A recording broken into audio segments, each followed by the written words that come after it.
ബദിയടുക്ക ബിർമിനടുക്കയിൽ നിന്ന് ബൈക്ക് കവർന്ന കേസിൽ 2 പ്രതികൾ പിടിയിൽ.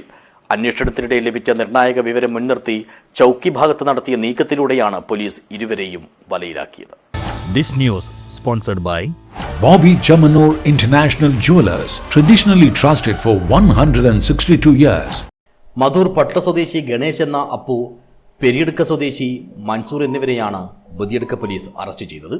ഇക്കഴിഞ്ഞ ജൂലൈ 8 രാത്രി 11:30 ജൂലൈ 9 പുലർച്ചെ 5 മണിക്കുമിടയിലുള്ള സമയത്താണ് ബേള ബിർമിനടുക്കയിലെ വീട്ടുമുറ്റത്ത് പാർക്ക് ചെയ്തിരുന്ന Hero Splendor iSmart motor cycle മോഷണം പോയത്.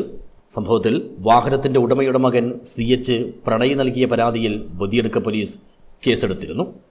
തുടർന്ന് നടത്തിയ അന്വേഷണത്തിനിടെ ലഭിച്ച നിർണായക വിവരങ്ങളുടെ അടിസ്ഥാനത്തിൽ ചൌക്കി ഭാഗത്ത് നടത്തിയ തന്ത്രപരമായ നീക്കത്തിലൂടെയാണ് പോലീസ് പ്രതികളായ ഗണേഷിനെയും മൻസൂറിനെയും പിടികൂടിയത്.